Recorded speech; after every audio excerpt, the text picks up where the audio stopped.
Yes, many thanks for joining on today's edition of Talk Sports. I am Samuel Odi. A whole lot happened yesterday, exciting for some persons and upsetting for some other persons. Today we'll be looking at major stories that planned out or played out within the Champions League, and also some initiative that has been created by that has been planned or projected to be created by the former president Goodluck Ebele Jonathan, that is going to help solve a problem that lots of athletes get to face when they tend to retire from playing or being on the track field, and also having conversation around the Nigerian Professional Football League. We'll be talking about transfers, and people are already eyeing some top Nigerian players, and also we'll be talking about the Super Eagles and also their preparation for their qualifying matches for the World Cup 2026. We'll be going on a quick break, and then when we return back, we will be having all of these conversations. Please do stay with us.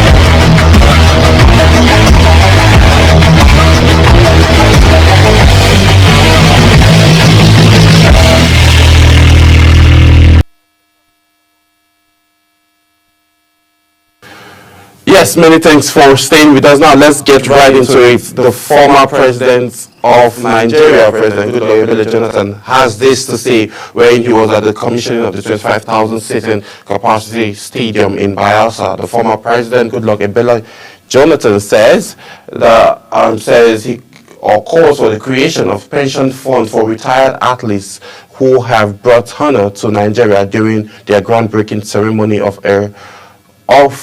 during the groundbreaking ceremony of a 25,000 capacity Olympic stadium in Yenagoa. Speaking at the event, which was part of the activities marking Governor Dere's 5 years in office, Jonathan lamented that many Nigerian athletes who won international medals often end up in disputes after retirement. The former president urged the National Sporting Commission to consider establishing such a fund at both national and state levels, emphasizing that it should be managed by reputable individuals to support athletes throughout their lives. So looking at all of this now, we've seen a whole lot of athletes who have gone far and beyond to make Nigerians proud, but at the end of the day, after retirement, either one illness or the other would be able to keep them at home, and then there is no pension fund, and there is no places that have been avenues that have been created to help these guys maintain their level of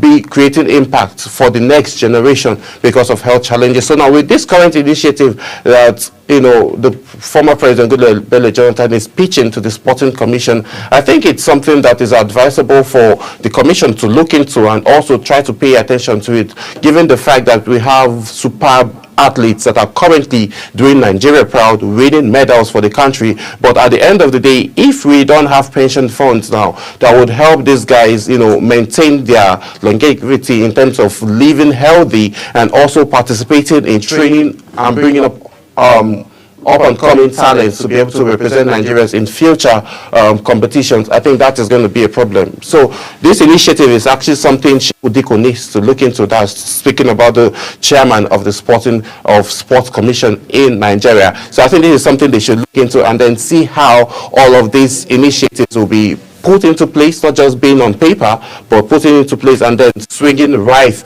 into action. So all of this is what we are expected to see, and hopefully we'll be able to see that. So moving away from this initiative and also wanting Nigerian and the federal government to create a pension fund for both federal and state level all athletes in Nigeria. Let's move away and then talk about Nigerian cricket as they expand talent search with the 6th National Cricket Championship, which is set to begin in the month of March from the 5th to the 10th of March. Yes, the Nigerian Cricket Federation has said it is set to discover more talents in the game for the country's national team at the 6th edition of the National Under-17 Championship draws, which nears the national tournament will be held from March the 5th to 10th in Abuja, following the completion of the zonal elimination across 6 geopolitical zones of the country. Tournament coordinator Musa noted that the success of the country at the 2025 ICC Women's Under-19 T20 World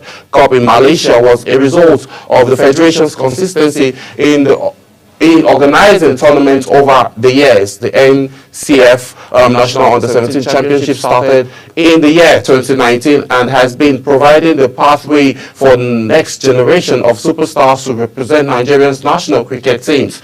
Some of those players that have been discovered include P.T. Loki, Lilian Ude, Peace Hussein, as well as 12 other players who did the country proud at the 2025 ICC Under-19 Women's T20 World Cup in Malaysia. You all can agree with me.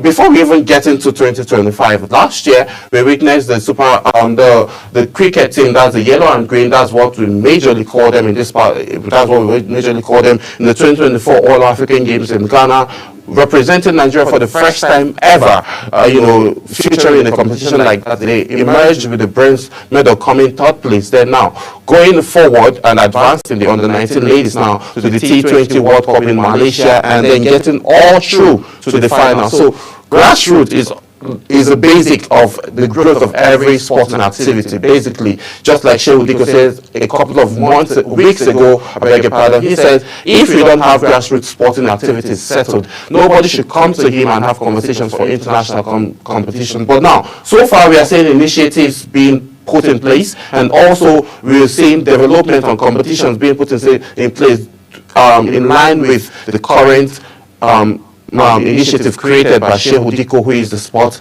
Commission of Nigeria. So with all of these things now, we are seeing results being panned out, and then we are expecting to see more. So when it comes to time for international competitions, we would see our own Nigerians, very own, from the home-based team, representing and doing as well. The ladies of the Under-20 cricket team who represented Nigeria in the 2025 ICC Women's T20 World Cup in Malaysia did amazingly well, exceptionally well, and also flew the green, white, green flag all through to the finals, and also came back home victorious. So we'll be bringing you updates on the development of the 6th competition that will be happening in Abuja here, which is set to begin from the 5th to the 10th of March 2025. Just like on the other hand, we'll also be having a whole lot of sporting activities where the Super Eagles will be traveling to Rwanda and also coming back forth to Nigeria to also play in the 2026 qualifiers, 2026 World Cup qualifiers against Zimbabwe. So we are seeing a whole lot to be happening within this month and next month in the world of sports, and definitely Talk Sports will be bringing you major stories and also be bringing you depth insight on how the grassroots development of sport is actually going within the country. And I would say kudos to the National Cricket Federation for putting up all of this sport, and also for creating avenues to take away talents and away young kids from the streets, so as they can be able to perform and represent Nigeria on the on an international stage. So let's move away from that and then talk about Nigerian Professional Football League, where that is something that is very, very exciting for me, in the sense that I've seen a whole level of competition this season, different from what we saw last season. Though there were competitions and then it was very interesting as last season, but this season is actually more intense and more competitive, and it's keeping Nigerians and fans of these individual clubs on the edges of their seats to be able to know what the result will be. Now we are beginning to see our stadiums when matches are being played almost packed up to the brim. So this is just exciting, and this has been the plan for the Nigerian Professional Football League, and then we are expected to see more and more and more. Now let's talk 3Cs, and then we are saying that Lawal, who is their head coach, is saying they are capable of shocking Romeo Stars, who are standing at the top, up with clear 8 points away from the former champions, which is Enugu Rangers. Though they lost to Enugu Rangers just this past weekend, but now they're still sitting top there with 8 points away from Enugu Rangers. But this is what Lawal has to say against the upcoming match that is going to be played between Romeo Stars and the 3Cs. Hear what he has to say. He said the general manager of 3Cs, the Meji Lawal, says that the 2024-2025 Nigerian Professional Football League race is still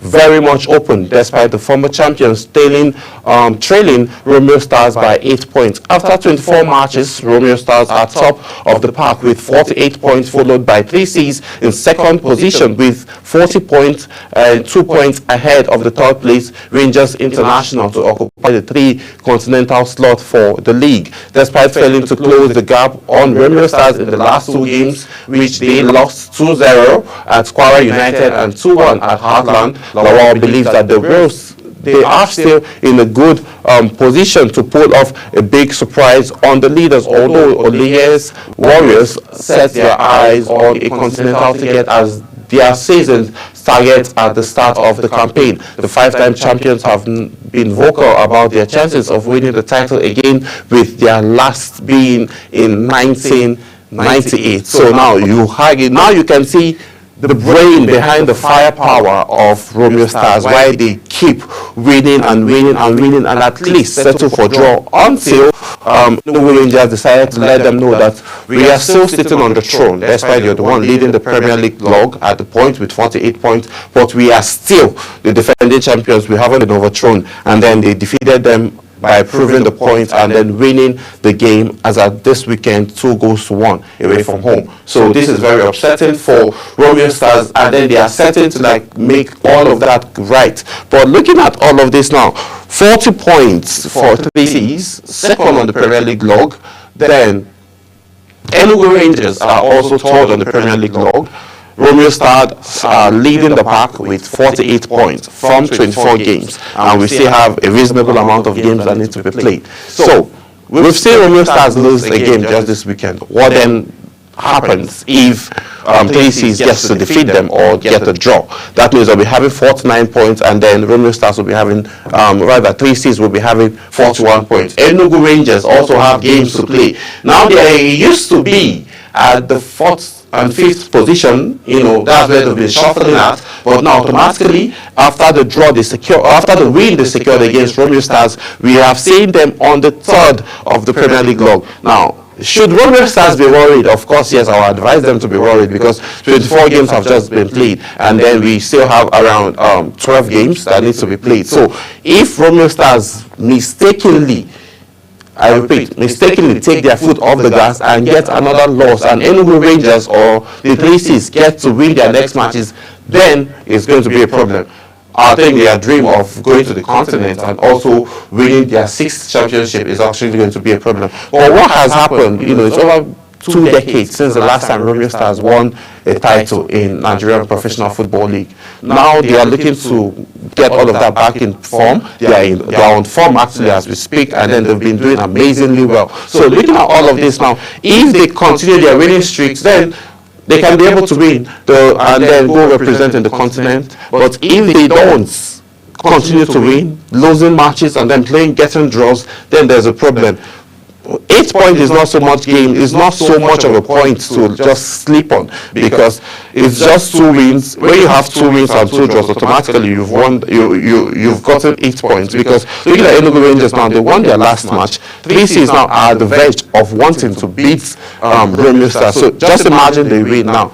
You all do the maths. I understand you've done the maths already, so you will be able to figure out that there's actually a problem for Romeo Stars, and at this point it seems as if they are standing on one foot on the top of the table. So if they don't get to win their next matches, then I have fears for them that they might not be able to clinch their sixth Nigerian Professional League title. So let's move away from the local scene and go all the way to Europe, where Nigerians are making us proud by coming back behind. Repsol comeback gives us moral. Osimhen has this to say as they came from behind to win their game just this past few hours. Super Eagles striker Victor Osimhen says Galatasaray 2-1 victory over Leipzig will boost the team's morale ahead of their crucial European League clash with AZ Alkmaar on Thursday this week. The Nigerian international, who meets Galatasaray's 4-1 first leg playoff defeat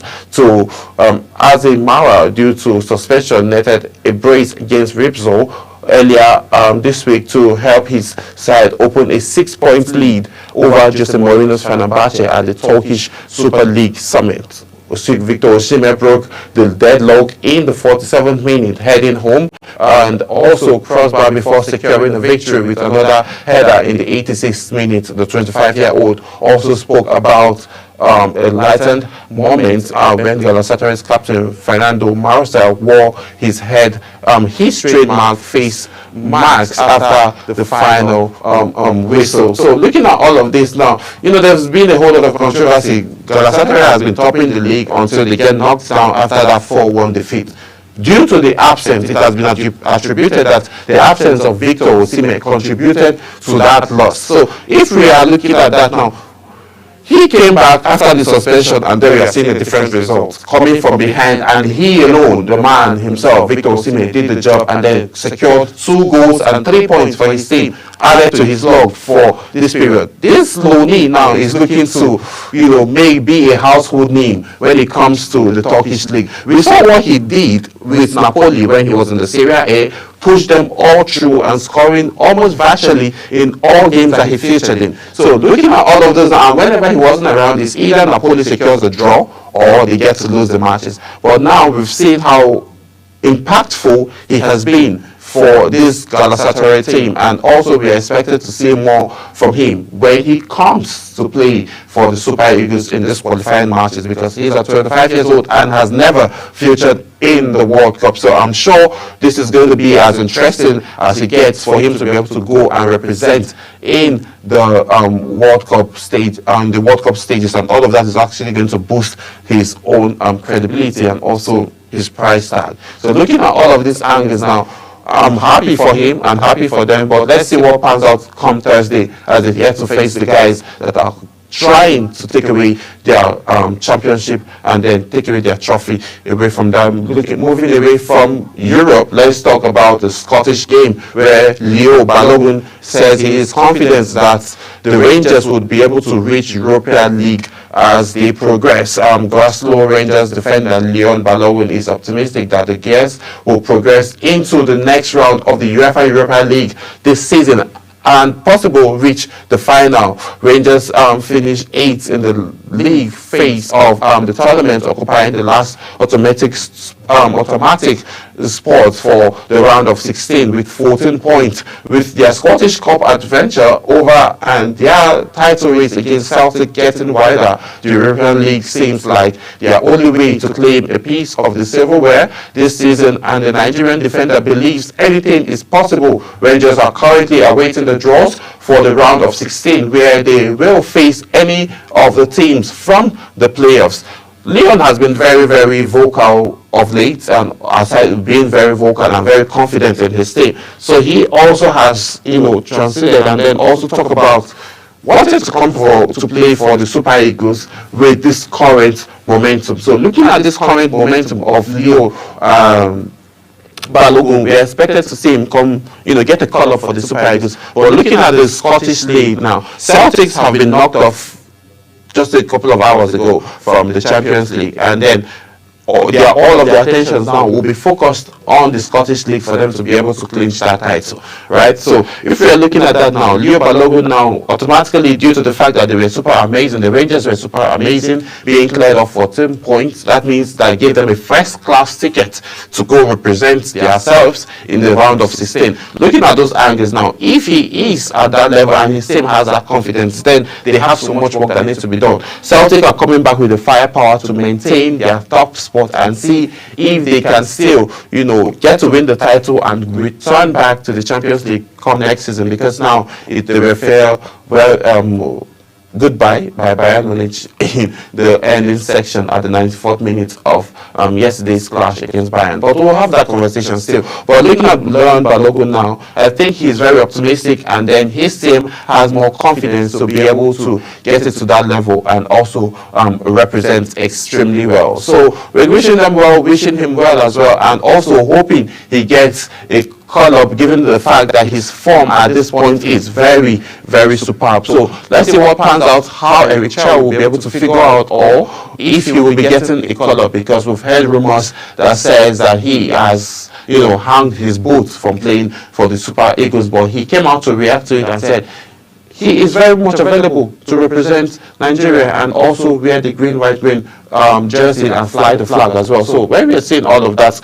we'll hope to see this level of form and this level of confidence that can transcend into the life of other players for them to go and do amazingly well in Rwanda and as well as Zimbabwe. So let's move away from that, as we see where a fan gets 5-year ban over abuse. Breaks supporter has been handed a 5-year stadium ban for racial abuse over Nigerian midfielder Ebenezer Akishamoro, who is on a loan at Sampdoria from Inter Milan during a Serie B match January 12th. The fan, who was in the stands at the San Mario Regiment, directed racist slug at Ebenezer, calling him a monkey after Sampdoria took the lead through a goal from Martian's Skoda section of the home crowd. Further targeted the 20-year-old midfielder with monkey chants, resulting in the game being briefly halted before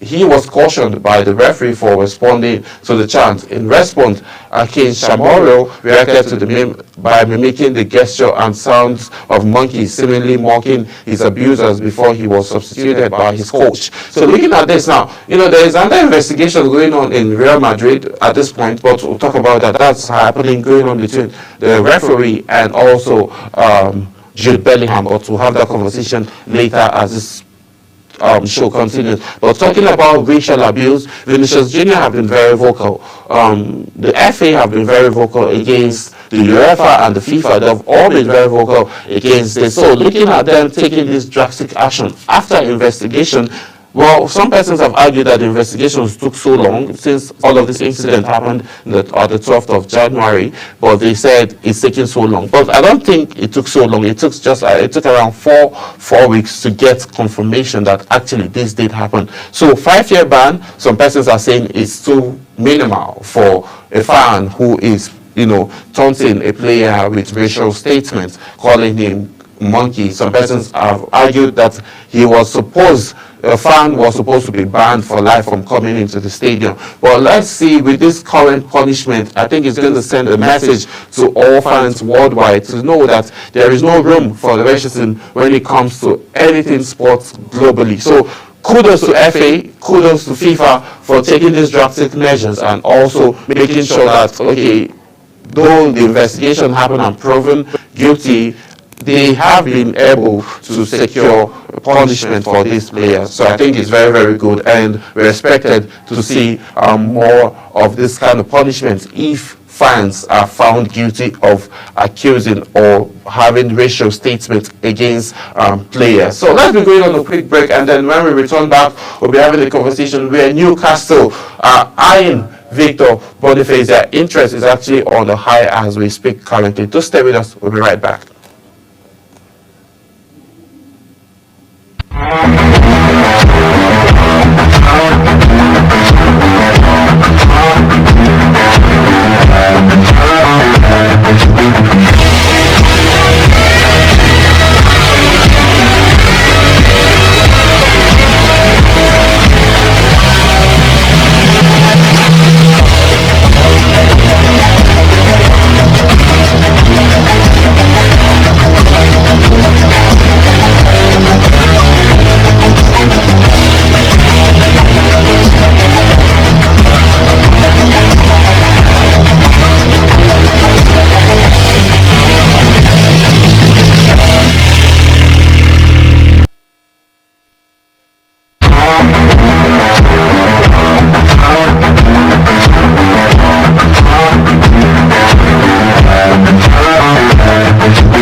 Yes, many thanks for staying with us. Let's talk about those that are looking to get firepowers introduced to their attacking force. Let's talk about Newcastle, who have reignited their interest to land Bayern Leverkusen striker Victor Boniface. Looking at it now, Newcastle United could have a chance to sign Nigerian forward Victor Boniface this summer, with Bayern Leverkusen star being offered to the Mega Pigs. The 24-year-old, who played a key role in Leverkusen's historic Bundesliga winning campaign under Xavi Alonso, is open to a move to St. James Park, according to the Chronicles. Source indicates that the intermediary are working on possible exit routes for the striker, and Newcastle has emerged as a possible destination, and they have had Boniface on their radar since last summer.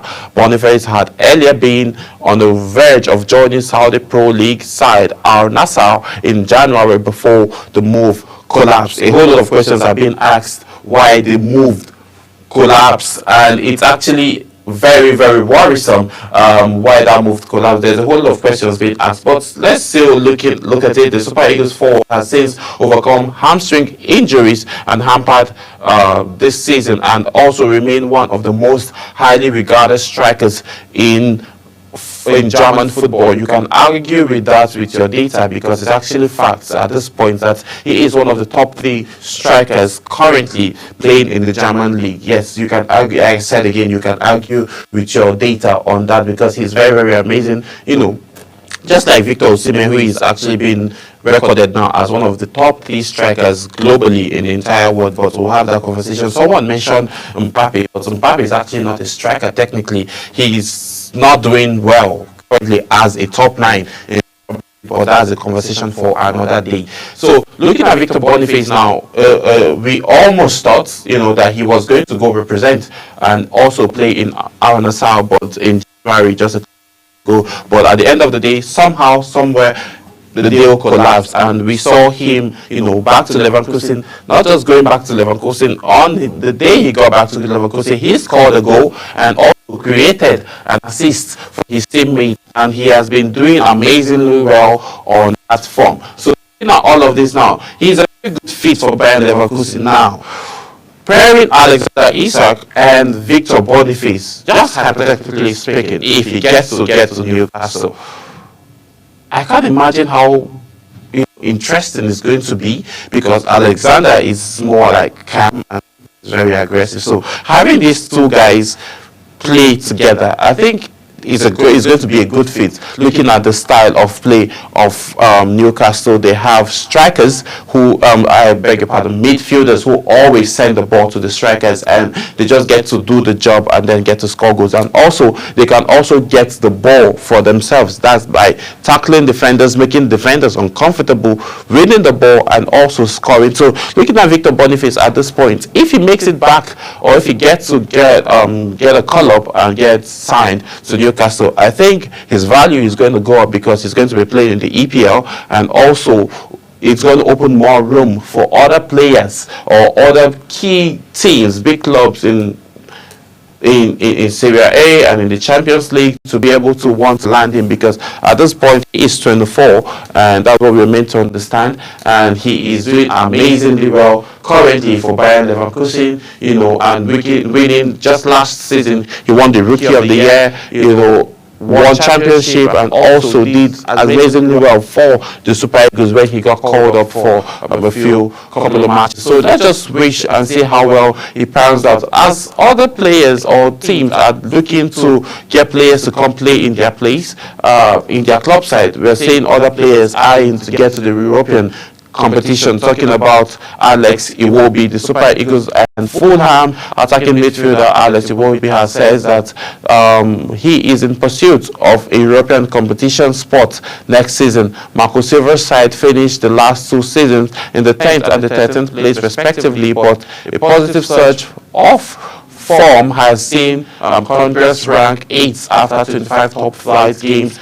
this campaign. They are currently 4 points behind the UEFA Champions League spot, following their 2-1 victory against Nottingham Forest last weekend. Iwobi has backed his side to build on their good form and gone for European spots. Fulham completed a double over Newcastle United this season, and the result gave Iwobi a confidence boost as he urged his side to go all out in remaining games. In the remaining games left this term, just like Kelvin Bassey earlier mentioned. Yes, Kelvin Bassey and Alex Iwobi has been on the verge of saying that they want to get to the foreign and then represent Fulham in the European Champions League. So looking at it now, they're just a couple of points away, and then they still have reasonable amount of matches that need to be played in the EPL. If they get to win their next matches and then maintain a certain level of points, I think they would be able to do that, and they can be able to represent in the European leagues. Looking at that, we'll be moving away where Nigerians, 2 Nigerian players on the other hand, are trying to get to the European Champions League, while one other Nigerian missed the penalty and didn't get to secure the win or get 2 goals for his team, so as if they can be able to maintain their spots currently in the Champions League round of 16 final legs. So we'll be going on a quick break before we have this conversation. Please do stay with us.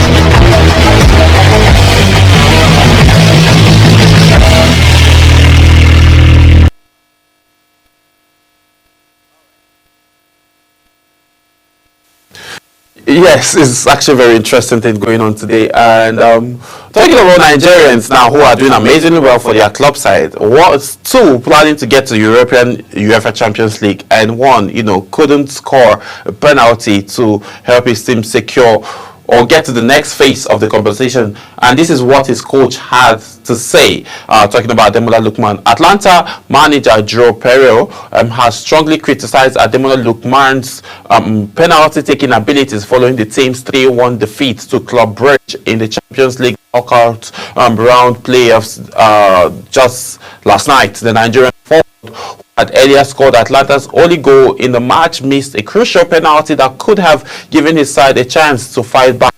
Speaking after the match, Pereiro did not hold back in his assessment of the player's decision to take the sports kick. The Atlanta boss revealed that Lookman took the ball despite other designated takers being available. Now, he only made 1 mistake and caught him a slack. The man is just coming back from an injury, right? But still, at the other hand, looking at it, flipping the coin now, looking at it from the other angle, Ademola Lookman was very amazing. Coming back from an injury, a knee injury to be more specific. 35 seconds into the game, he scored his first game. Less than 1 minute. It shows that, okay, this guy actually came to play and he wanted his team to win. But when he was needed the most, at that spot kick, I don't know what I would call it, if it was nerve or tension was high, maybe pressure or something, he then missed it. So, and that's now led to the fact that his team got crashed out. But for a coach, he don't care if you have nerves, he don't care if you're under pressure, but the fact that you can stand on your 2 feet and you are just one-on-one faced by the goalkeeper. Even me myself, I expected him to score that, because I saw that, okay, I saw the play and it was a foul inside the box, 18-yard box, and then he had the opportunity to make, all of that go away and knock out Club Brugge, but he wasn't able to find the back of the net at that point. But now, there is something injuries do to players, and I can attest to that as someone who has been injured in the line of sport. So it takes so much level of composure to be able to come back and get back to that firepower where you used to be. you all can see what's going on between what went wrong within Amori and Marcus Rashford in Manchester United. You know, he had talking about Rashford now, he had injury problems and he wasn't able to get back to the top flight of the Marcus Rashford we used to know, breaking forth, attacking and scoring. So he now had a fallout with his coach. Now we are seeing almost the same thing happen, though I wouldn't call this a fallout because this man came back from injury, scored the first goal in the 35 seconds, in less than a minute of getting on the pitch, and then having been an opportunity to score again.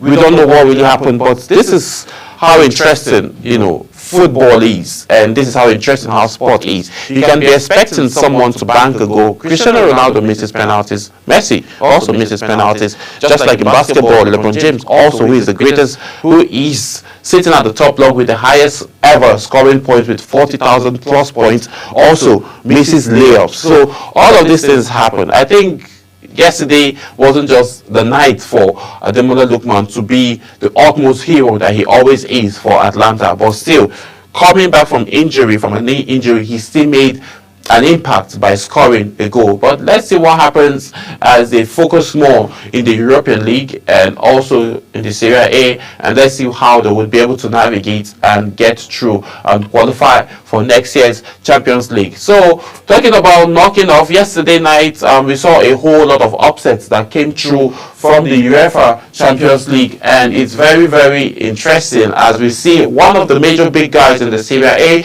and also former Champions League winners, AC Milan, got knocked out of the Champions League after playing a draw. AC Milan Champions League campaign came to a disappointing end as they were held to a 1-1 draw by Feyenoord at the San Siro, sealing a 2-1 aggregate victory for the Dutch side in the knockout round of the playoffs. Milan got off the pitch,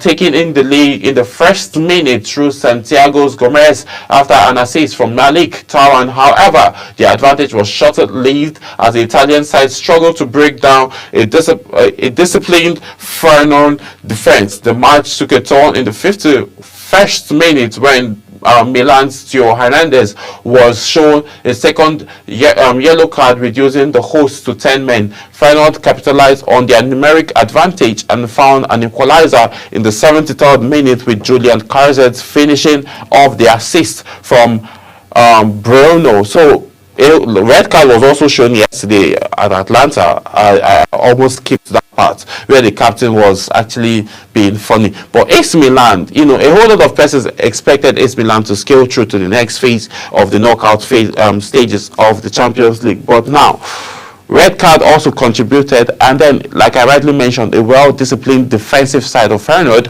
was able to hold back their defense line and found a way to get a draw. And this was the only goal that they even had to score. So AC Milan losing at home or getting knocked off the Champions League from home is actually something very disheartening for them. Samuel Chukwueze knocked off last night from the Champions League. Ademola Lookman also got knocked off from the Champions League. Now all of them will go back home and then focus more on their local leagues. This is how interesting the Champions League is. You would be expecting that all of these big clubs with big names will be able to scale through, but out of nowhere you would see all of these teams that are not doing so well, that are just like in the Scottish League, and then will just come and pull off an upset. 2 upsets were pulled off last night, and a whole lot of persons, individuals, sports fans worldwide are still shocked that this happened. Talking about clubs being crashed out or being, you know, disposed out of the Champions League, Celtic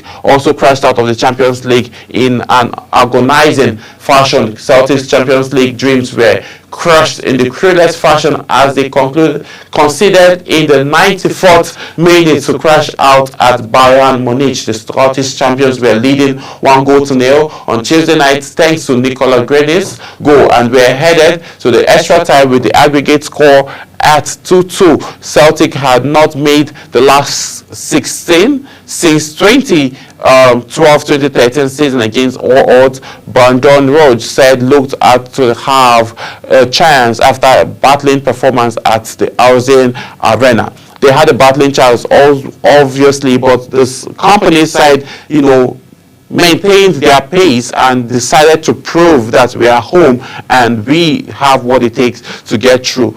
Remember, they almost made it through to the finals last season, but at this point now, we will see how far it's going to go. But for Celtic, they were able to perform at a higher level, but held on Bayern Munich at a very, very ending time. And looking at all of the things that played out at the 94th minute, Davis was able to find the back of the net after a rebound. So this is what crushed the dreams of Celtics from making it through to the other latter knockout stages of Champions League. Talking still about those that were knocked off of the Champions League, we're looking at Benfica edged past Monaco to reach Champions League last round of 16. Benfica secured a dramatic 3-3 draw against Monaco to reach the Champions League last 16 with a 4-3 aggregate victory in the playoff round. Monaco led twice on the night and came close to forcing extra time, but Occurrence 84th minute equalizer held Benfica scrapped through the Libyan and the with Barcelona or Liverpool awaiting in the next round. Karim Abdul put up the host ahead against the run of play, with Tokin Manu leveling for the Monacans after 32 minutes. Elsa Benz struggled, fired the visitors in front, but Rangers Paul Vedis converted from the penalty spot to keep the score tied on the night. French youngster George Imliquet connected in the 85th minute for Monaco to help them secure a 3-3 draw, but still Benfica proved the point and then maintained their top flight and also scaled through to the next round. Now they await to face either Barcelona or Liverpool, which is also going to be an interesting match. Talking about interesting matches, tonight, Real Madrid, Manchester United. Oh, rather, Real Madrid, Manchester City. Manchester United are not on that pace at all. They've not gotten to that level to play Real Madrid yet in the Champions League. They still have so much work to do, just like Chelsea also has so much work to do. Chelsea is just annoying of late. Very annoying. But let's leave Chelsea and Manchester United, two annoying guys at the other side. But let's talk Manchester City and Real Madrid. Now, tonight is the night. Some persons are saying tonight is the final before the final. We saw what played out last weekend where, Real Madrid were able to secure a 3-2 victory over Manchester City. But now, Santiago Bernabeu, this is where it's going to be happening. It's very, very interesting that it's going to be happening there. Now, Ancelotti has this to say that Guardiola is actually looking away and, looking down on his players, in Guardiola's words. Ancelotti's words, where he's saying that there is still a chance for Manchester City to be able to win and qualify. But now, in my head, people are asking, and also I'm also asking, this one is not just people. Is Ancelotti playing a game, trying to tell Guardiola that you have a chance so if you can be able to make it happen? Or he's playing the games and trying to, make Guardiola feel that his guard is lowered, and then when Guardiola comes to Santiago Bernabeu, though they are already in Santiago Bernabeu, when the whistle goes up, then he just gets surprised and then Real Madrid will get to sweep them. But on the other hand, looking at Man City, they always show up for games like this and they will always want to prove a point. But later tonight, we'll definitely see what pans out between these two guys, and I can't even give predictions right now, but I'm an England fan. I love Guardiola. I love a whole lot of guys playing in the Man City. But currently, I think I'm going to go with Real Madrid at this point because of these two teams are struggling. As we speak, currently these two teams are currently struggling. It's going to be an interesting match. But my fingers are crossed, and I will just let the better team win because I can't even give predictions right now on who will be able to qualify for the next stage. But I assure you and I promise you it's going to be an interesting time later tonight when these two giants get to face each other. Not just the guys playing on the pitch, but also two great coaches, talking about Pep Guardiola and Carlo Ancelotti. This is how much time will permit us to take on today's edition of Talk Sports. My name is Samuel Odi, and I'll see you again as we talk sports. Bye for now.